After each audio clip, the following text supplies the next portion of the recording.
MLC ఎన్నికలలో Congress party Teenmar మల్లిగానికి ticket ఇవ్వడం జరిగింది.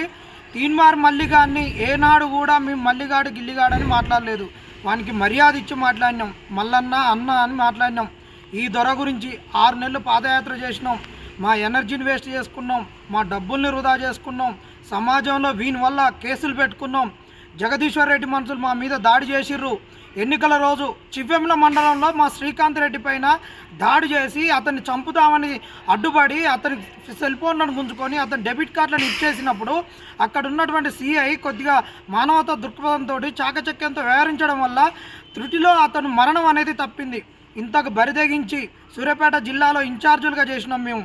ఇక ఈ తీన్మార్ మల్లయ్య గురించి మాట్లాడుకుంటే అసలు ఈ తీన్మార్ మల్లయ్యకి ఏమన్నా పార్టీ ఉందా, సిద్ధాంతం ఉందా, లేకుంటే ఈయన సమాజానికి ఏం సేవ చేసిండు, ఈయన యొక్క సామాజిక ఉద్యమాలు ఏంది, ఈయన నేపథ్యం ఏంది చూసుకుంటే అసలు తీన్మార్ మల్లయ్య ఈ సమాజానికి ఏం చేసిండు?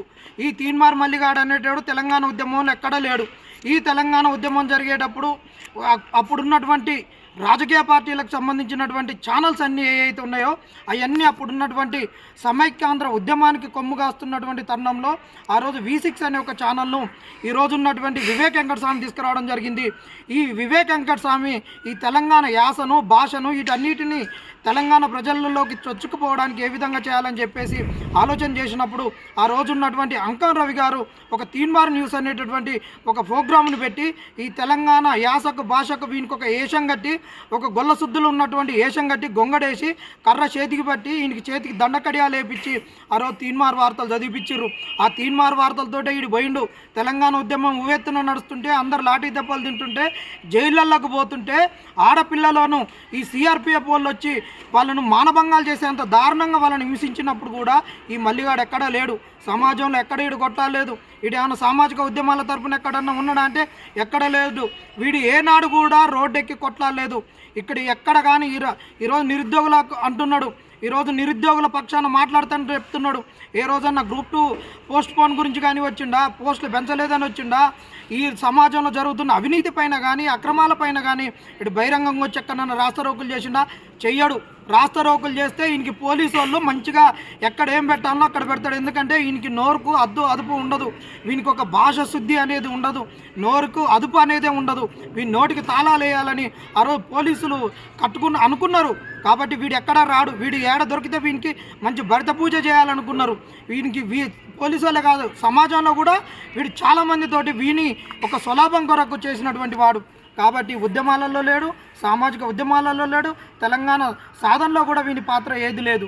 మరి తర్వాత వీడు ఏం చేసినాయంటే వీనికి ఒక పార్టీ ఉందా? లేదు. అరే మరి నువ్వు జర్నలిస్టువా, ఒక రాజకీయ నాయకునివా? 2 ముఖాలు నీకు ఏ విధంగా ఉంటాయి? ఇదే కేసీఆర్ను కచ్చర గిచ్చరా అన్నావు. మరి కాళేశ్వరం కట్టినప్పుడు అరే నాయన నువ్వే ఇంజనీర్వా, నువ్వే ఎన్విరాన్మెంటలిస్టువా, నువ్వే తాపబెట్టి మేస్తిరివా, రక్తం పొట్టు సుక్క పెట్టి నేను కాళేశ్వరం కట్టినప్పుడు అన్ని ప్రశ్నలు సంధించినావు. మరి అన్నీ నువ్వే అవుతావారా? మళ్ళీ ఈరోజు జర్నలిస్టు నువ్వే అవుతావు, రాజకీయ నాయకుని నువ్వే అవుతావు, సామాజిక ఉద్యమకారుని నువ్వే అవుతావు. తెలంగాణకు సమాజానికి ఏ రోగం వచ్చినా సర్వరోగాలకు చికిత్స చేసేటటువంటి డాక్టర్ నువ్వే అవుతావురా? మళ్ళీగా నువ్వు ఎంత లఫోట్ కానీరా, నువ్వు ఏం చేసినావు చెప్పు. ఈరోజు ఎమ్మెల్సీకి వస్తున్నావు. తెలంగాణ సమాజం ఆలోచించిరి. ఈ తీన్మార్ మల్లిగాడు అనేటటువంటి వాడు తెలంగాణ సమాజానికి ఎయిడ్స్ వ్యాధికి వచ్చేటటువంటి HIV వైరస్ కన్నా అత్యంత ప్రమాదకారి వీడు. అరే నీకేమన్నా పార్టీ ఉందా? ఏ పార్టీ లేదు. నువ్వు బీజేపీకి పోతివి. బీజేపీకి పోయినప్పుడు ఏం చేసినారా? బీజేపీ శుద్ధపూస అన్నావు. ఇక బీజేపీ పోయినప్పుడు వాషింగ్ పౌడర్ నిర్మ, ఈ మల్లిగాన్ని washing powder Nirma, మల్లిగాన్ని Nirma powder. బీజేపీలో ఉన్నప్పుడు బీజేపీ మంచిదన్నావు. వీడు అసలు రాజకీయ ప్రస్థానం ఫస్ట్ ఆడింది కాంగ్రెస్ పార్టీలో ఉండు. కాంగ్రెస్ పార్టీ నుంచి మళ్ళీ కోదండరాం సార్ దగ్గరికి పోయిండు. కోదండరాం సార్ దగ్గరికి పోయామన్నారా? కాంగ్రెస్ పార్టీ అంత రెడ్ల పార్టీ, నల్లగొండ రెడ్ల పార్టీ అంటే కోదండరాం దగ్గరికి పోయి కోదండరాం కాడికి పోగానే కోదండరాం పార్టీ మళ్ళీ వాషింగ్ పౌడర్ నిర్మా అయిందారా లంగా? ఆడ కోదండరాం దగ్గర ఏమన్నా? కోదండరాం దగ్గర ఉన్నప్పుడు నీకు మంచి ప్రయారిటీ ఇచ్చాడు. పెద్ద పెద్ద ఉద్యమకారులు నీకన్నా వయసులో పెద్దవాళ్ళు ఉన్నా, అనుభవజ్ఞులు ఉన్నా కానీ అరే ఈడు ఏదో సోషల్ మీడియాలో మంచిగా ఉన్నాడు, ఇన్ఫ్లుయెన్సర్గా ఉంటాడు అనిస్తే ఆయనకు గుండు కొట్టి వచ్చితివి. ఆడ ఏమన్నా మళ్ళీ ఆయన ఒక రెడ్డి రాజకీయం చేస్తున్నట్టువి. పోయినసారి ఎమ్మెల్సీ ఎన్నికలప్పుడు ఏం చెప్పినారు? 111 కార్ ఎక్కడ పోయింది?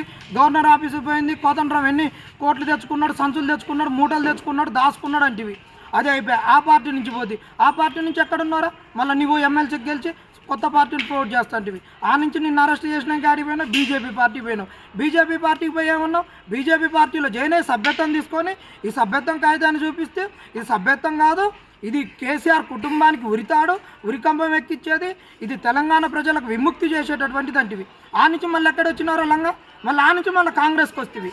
కాంగ్రెస్కి వచ్చి మరి అప్పుడు ఆడ నువ్వు ఉన్నప్పుడు అది వాషింగ్ పౌడర్ నిర్మాణారా? ఈరోజు నువ్వు బీజేపీ వాళ్ళని అంటున్నావు, కాంగ్రెస్ వాళ్ళని అంటున్నావు, అందరిని అంటున్నావు. ఈరోజు బీజేపీలకు అందరు పోగానే అది వాషింగ్ పౌడర్ నిర్మాణాలు, అవినీతి మొత్తం పోతుంది అంటున్నావు. మరి నువ్వు పోయిన పార్టీలన్నీ వాషింగ్ పౌడర్ నిర్మాణారా చెప్పు? నువ్వు కాంగ్రెస్లోకి వస్తుంది. కాంగ్రెస్లోకి వచ్చి అందరు నిరుద్యోగులు కొట్లాడుతుంటే కాంగ్రెస్ని గెలిపించాలని 3 రోజులు ఎన్నికలు లేక ముందుకు నువ్వు కేటీఆర్ ఏమని మాట్లాడినావు? ఆ రోజు దరిద్రంగా మాట్లాడుతీవి. వీళ్ళు రేవంత్ రెడ్డి అనేటోడు, ఈ కాంగ్రెస్ వాళ్ళు అనేటోడు కేసీఆర్ కన్నా చాలా దుర్మార్గులు, వీళ్ళు పెద్ద లంగాలంటివి. రేవంత్ రెడ్డిది ఇంత పొడుగుంటుందో అంత పొడుగుంటుంది అంటివి. ఉత్తమ్ కుమార్ రెడ్డిని ఉత్తర కుమారుడు అంటివి. ఈ కోమటిరెడ్డి బ్రదర్స్ చైనా బ్రదర్స్ అంటివి. ఎవరినిరా నువ్వు గెలకంది? అందరిని గెలికితివి. మళ్ళీ ఇవాళ అదే రేట్ల కాడిపోయి కాళ్ళు మోకరిస్తున్నావుగా. ఇలా వాళ్ళు ఎంపీ పార్లమెంటరీ సన్నాహక సమావేశాలు జరుపుకుంటుంటే నువ్వు ఎమ్మెల్సీ సన్నాహక సమావేశాలని వాటికి నువ్వు షెడ్యూల్ పెట్టి పోతుంటివి. ఇప్పుడు నువ్వు కాంగ్రెస్లో ఉన్నావా, ఏడున్నావు? ఏ పార్టీ? నీకు ఒక పార్టీ లేదు, ఒక సిద్ధాంతం లేదు. ఏది నీకు సిద్ధాంతం ఏందిరా? అంబేద్కర్ ఏమన్నాడు? అంబేద్కర్ సిద్ధాంతం ఏంది? అందరికీ స్వేచ్ఛ ఉండాలి అని చెప్పిండు. అందరికీ ఆర్థిక సమానత్వం ఉండాలని చెప్పిండు. అక్కడ స్త్రీలకు సమానత్వం కావాలన్నాడు. ఆస్తి పంపకాలు మంచిగా జరగాలన్నాడు. ఒక ఫెటర్నిటీ కావాలన్నాడు. వీటన్నిటిని చెప్పింది అంబేద్కర్ సిద్ధాంతం. అంబేద్కర్ పని విధానాన్ని నువ్వు సిద్ధాంతం అని చెప్తీరా?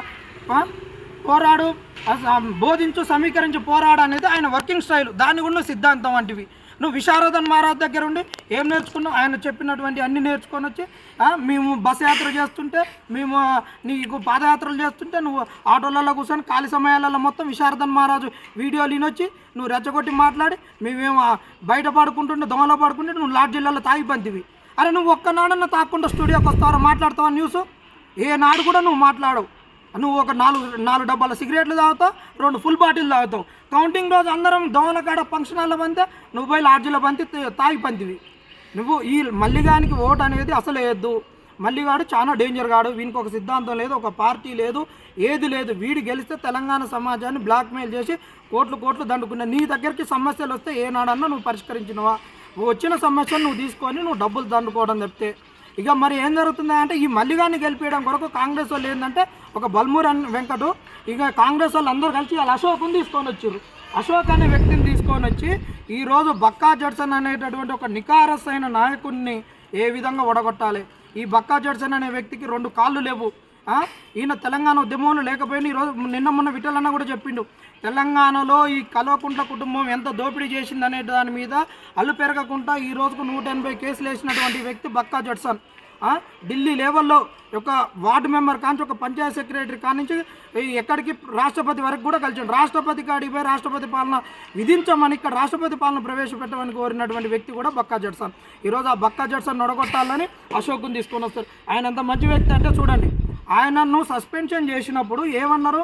ఇదే నమస్తే తెలంగాణను ఆయన కులంగా ఒక మాదిగ కులస్తులకు మాదిగల గొంతు నొక్కుతుందని చెప్పినప్పుడు నేను మాదిగను కాదు, నన్ను మాదిగకు చిత్రీకరించండి, నన్ను డిగ్రేడ్ చేయకండి అని చెప్పేసి ఒక ప్రెస్ మీట్లో చెప్పుకున్నటువంటి వ్యక్తి. ఒక కులాన్ని ఆయన ఎక్స్పోజ్ చేయట్లేడు. ఈ సమాజంలో కుల నిర్మూలన కావాలి, డాక్టర్ బాబాసాహెబ్ అంబేద్కర్, జ్యోతిరావు పూలే వీళ్ళు కలలు కన్న సమాజం కావాలని ఆయన ఎక్కడగానో తన కుల ఐడెంటిటీని చెప్పట్లేడు. కులం నా చేతుల్లో లేదు, పుట్టుక నా చేతుల్లో లేదని చెప్పినటువంటి గొప్ప వ్యక్తి ఈయన. మరి అశోక్ సార్ ఉన్నాడు, ఈయన ఏందా మరి ఈయన జర్నలిస్ట్ చేసిండు అన్నాడు, ఉపాధ్యాయునిగా చేసిండు అన్నాడు, అన్నీ చేసిండు. మరి ఇన్ని సంవత్సరాలు నీ కులం నీకు గుర్తు రాలేదా? ఇక ఎమ్మెల్సీ ఎన్నికలకు నామినేషన్ వస్తుంది, నోటిఫికేషన్ వస్తుందని 2 రోజుల ముందు మోగ్ కట్టుకొని బద్ద పట్టుకొని ముంతగద్ది పెట్టుకొని అన్నీ పెట్టుకొని నేను మా అయ్యప్పుడు ఉంటే నేను డిగ్రీలో ముంత కట్టుకొని నేను తాడి చెట్టు ఎక్కిన, ఈత చెట్టు ఎక్కిన. అరే నాయన మాకు కూడా తెలుసు, గౌన్లతో మాకు కూడా బంధుత్వాలు ఉన్నాయి, అన్నీ ఉన్నాయి. మా వాళ్ళు గౌన్లను కూడా చేసుకున్నారు, మాకు కూడా తాళ్ళు తెలుసు. ఫస్ట్ వచ్చేది పోద్దాల తర్వాత పరుపుదాలు వస్తాయి, పండుదాలు వస్తాయి, వంకతాళ్ళు ఉంటాయి, పుట్టగడ్డ మీద ఈతకళ్ళు మంచిగా ఉంటుంది, అన్నీ తెలుసు మాకు కూడా. నీకు ఒక్కనికే కాదు, మాదిగ కులంలో పుట్టినోడు చెప్పులు కుడతాడు ఆ లయ్య లేనప్పుడు. గొల్ల కుర్మలలో పుట్టినోడు ఖచ్చితంగా ఆ గొర్రెలను కాస్తుంది పోతాడు. ఎవరి కుల వృత్తిలో వాళ్ళు అయ్యే చేసే దాంట్లో పాలు పంచుకోవడానికి ఖచ్చితంగా చేస్తారు. ఈరోజు నువ్వు కొత్తగా ఎందుకు చెప్తున్నావు? ఇవాళ నువ్వు ఒక ఉపాధ్యాయుని అని చెప్పినావు, ఈరోజు ఎన్నికలలో నీ గౌన్లు అందరూ నీకు వేయాలనేనా? ఇదేనా నువ్వు చేసేది? ఇప్పుడున్న జనరేషన్లో ఈ 21st సెంచరీలో ఆర్టిఫిషియల్ ఇంటెలిజెన్స్ ఏరాలో నువ్వేం చెప్పాలా? కులం పోవాలని చూడాలా, కానీ మీ ఎన్నికల కొరకు కులాలు ఏ విధంగా మీకు తెలియాలి, జనాలకు తెలియాలని ఆ గౌన్ల బిడ్డ అని ఓట్లు వేయాలన్నా ఇది? మరి ఇన్ని రోజులు ఎందుకు చెప్పలేదు? ఏనాడన్నా గౌన్ల మీద నువ్వు మాట్లాడినావా? అదే వేణు గౌన్లను జబర్దస్తిలో చిత్రీకరించినప్పుడు, వక్ర మార్గంలో చేసినప్పుడు ఆ రోజు ఎందుకు పోలేదు? ఆ రోజు సాంబశివన్ ఒక్కడే పోయినప్పుడు నువ్వు ఎందుకు పోలేదు చెప్పవు? ఆ రోజు ఏమన్నా నువ్వు మాట్లాడినావా? అప్పుడు మీరు ఉపాధ్యాయులుగా వచ్చినప్పుడు, ఇక్కడ ఫ్యాకల్టీలకు వచ్చేటప్పుడు మీ కులాలు ఉండొద్దు, మీరు రాజకీయ నాయకులకు వచ్చేటప్పుడు కులాలు కావాలి. అందుకే చెప్తున్నాం, బక్కా జడ్సన్ అన్నను గెలిపించడానికి మీరందరూ కంకణబద్దులు కాండి. ఇదే బక్కా జడ్సన్ అన్నను ఓడగొట్టితే వీళ్ళ ఆటలు సాగుతాయని చెప్పినటువంటి నడుస్తాయని ఈరోజు బక్కా జడ్సన్ అన్న గొంతు నొక్కడానికి, ఆయనను కౌన్సిలింగ్ పోకుండా ఆపడానికి చేస్తున్నటువంటి ప్రయత్నంలో భాగమే ఈరోజు అశోక్ను తీసుకొచ్చిర్రు. అశోక్ ఉద్యమాలు చేసిండు, ఎట్లా చేసిండు మేము ఇప్పుడు బరాబర్ అడుగుతున్నాం. ఇదే గ్రూప్ 4 జరిగినప్పుడు, గ్రూప్ 4 మీద బల్మూర్ వెంకట్ మాట్లాడినప్పుడు ఆ వీడియోని ఎందుకు నువ్వు డిలీట్ చేసినావు? ఇదే వీడియోను డిలీట్ చేసినావు, ఎందుకు చేసినావు అని కాడికి ఒక ఉద్యమ నాయకుడు వచ్చినప్పుడు నువ్వేం మాట్లాడినావు? ఎట్లా మాట్లాడినావు? నువ్వు అసలు మాట్లాడినావు? సమాధానం ఉందా నీ దగ్గర? చెప్పు. నువ్వు చర్చకైనా చెప్పు, నేను ఏడికైనా చర్చకు వస్తే ఇద్దరం కలిసి ఆ వ్యక్తిని లైవ్లోకి తీసుకుందాం. నువ్వు గ్రూప్ 4 ఎందుకు తీసేసినావు? 46 జీవో గురించి ఈ తెలంగాణలో కాంగ్రెస్ వచ్చినాక నువ్వు ఈ ఉస్మాన్ యూనివర్సిటీలో 57 రూమ్లో చేసి నువ్వేం వెలగబెట్టినావు? నువ్వు దీక్ష చేసి ఏం చేసినావు? ఎందుకు చేసుకున్నావు దీక్షను? ఇదే బల్మూర్ వెంకట్ను నువ్వు నేను ప్రశ్నించినప్పుడు నువ్వు పోస్టులు పెంచకుండా ఎట్లా ఇస్తావని నేను కాంగ్రెస్ నిలదీసినప్పుడు తెల్లారి ఇదే సమయానికి ఆ రోజు సాయంత్రానికి అశోక్ నగర్కి వచ్చినప్పుడు నువ్వేం మాట్లాడినావు? అన్న బల్మూర్ వెంకట ఇన్ని మాట్లాడినని చెప్పేసి నైట్కు మీరు అందరు మాట్లాడుకొని ప్రోగ్రామ్ని మీయే, డిజైన్ మీ అన్నీ మీయే. పక్కా చెప్తున్నాం, ప్రతి ఒక్కడు కొట్లాడిండు. నువ్వు ఆ రోజు గ్రూప్ 4 నువ్వు గ్రూప్ 2 ఉద్యమం రోజు పోస్ట్ పోన్ కావాలన్న రోజు మీరు వద్దు, ఫ్యాకల్టీలు వద్దు, ఇది ఫ్యాకల్టీలు వస్తే ఇది వక్ర మార్గంలో పోతుంది అని చెప్పినప్పుడు నువ్వు రియాజ్ ఎందుకు వచ్చిర్రు? మీరందరూ మీ ఇద్దరికి రాజకీయ భవిష్యత్తును దృష్టిలో పెట్టుకొని వచ్చిర్రు. బరాబర్ చెప్తున్నాం, మీరు నిరుద్యోగులను మోసం చేసిర్రు. ఇది మీరు ముందస్తుగా ఎమ్మెల్సీ ఎన్నికలను దృష్టిలో పెట్టుకొని నీ రాజకీయ భవిష్యత్తును దృష్టిలో పెట్టుకొని నువ్వు వచ్చినావు. ఈ రియాజ్ కూడా తన యొక్క రాజకీయ భవిష్యత్తును దృష్టిలో పెట్టుకొని రావడం జరిగింది. ఆయనకు తెలుసు, ఆయన కాకతీయ యూనివర్సిటీ నుంచి తర్వాత ఆయన ఏ ప్రజారాజ్యంలోకి ఎట్టబోయిండు, మందకృష్ణన్న పార్టీలోకి ఎట్టబోయిండు. వీళ్ళందరూ రాజకీయాలు చేసుకుంటూ రాజకీయానికి ఏదో ఒక ప్లాట్ఫామ్ దొరకాలని వెతుకులాడుతూ ఒక షర్లబడ్డోడు ఒక గడ్డి పొరక గురించి, ఒక జమ్ము ముక్క గురించి, జమ్ముగా దాని గురించి, తుంగ గురించి ఏ విధంగా వాడు బయటపడుతుందో పాకులాడతాడో, మీ రాజకీయ భవిష్యత్తు గురించి అట్లా పాకులాడుతున్న క్రమంలో నిరుద్యోగులు దొరికిర్రు. మీరు నిక్కచ్చిగా ఇదే జడ్సన్ అన్న లెక్క మీరు కొట్లాడిన వాళ్ళు కాదు. జడ్సన్ అన్న కొట్లాడిండు, వాళ్ళ పార్టీ అధికారంలోకి వచ్చింది.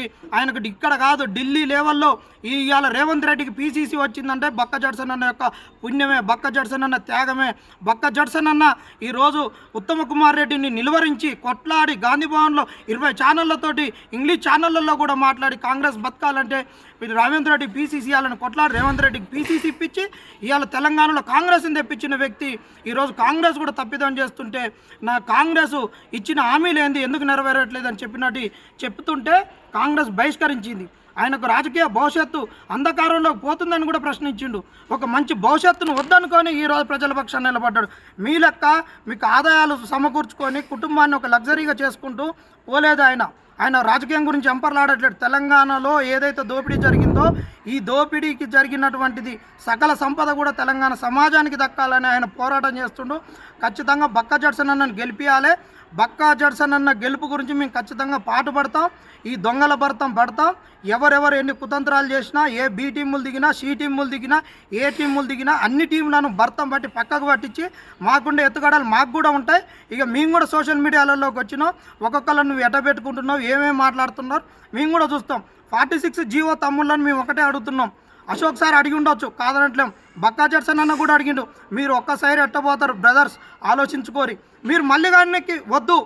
మీరు కొంతమంది అన్నారుగా ఆ రోజు కాంగ్రెస్ బీఆర్ఎస్కి ఓటేయకుండా నచ్చిన పార్టీకి వేసుకోమని, మళ్ళీ కానీ కాకుండా నచ్చినోనికి ఓటేసుకోమని అంటారు. కానీ మీరు గుంప గుత్తగా 46 జీవోళ్ళం అందరము ఇవాళ అశోకే కొట్లాడిండు, అశోక్కే మద్దతు ఇస్తామంటే మాత్రం ఒక్కసారి మీరు ఆత్మవిమర్శ చేసుకొని మిగతా నిరుద్యోగులు కూడా సిగ్గుపడేటట్టు చేయొద్దు. మీ పట్ల ఒక చిన్న చూపు ఉండేటట్టు చేసుకోవద్దు. ఒక్కసారి మీ మద్దతు ఎవరికి ఇస్తారనేది చూడండి. ఒక్కరికనట్లేం, ఎవరికన్నా అని చెప్పరు, కానీ ఒక్కరికే గుంపు గుత్త గీయడం అనేది కరెక్ట్ కాదు. ఆలోచించి బక్కా జడ్సన్ అన్నకు ఓటేయండి. బక్కా జడ్సన్ అన్నను గెలిపించండి. ఈ కుళ్ళు కుతంత్ర రాజకీయాలను ఖచ్చితంగా ఫుల్ స్టాప్ పెట్టాలి. ఈ కౌన్సిల్లో బక్కా జడ్సన్ అన్న జూన్లో వెళ్ళిపోవాలి. జూన్లో జరిగే అసెంబ్లీ సెషన్లో జడ్సన్ అన్న ఉండాలి. ఈ మెగా కృష్ణారెడ్డి వీళ్ళ అవినీతి కవితక్కది వీళ్ళందరికీ కూడా అన్న తోడాలని కోరుకుంటున్నాం. జడ్సన్ అన్నకు ఓటేయమని ప్రాధాయపడుతున్నాం.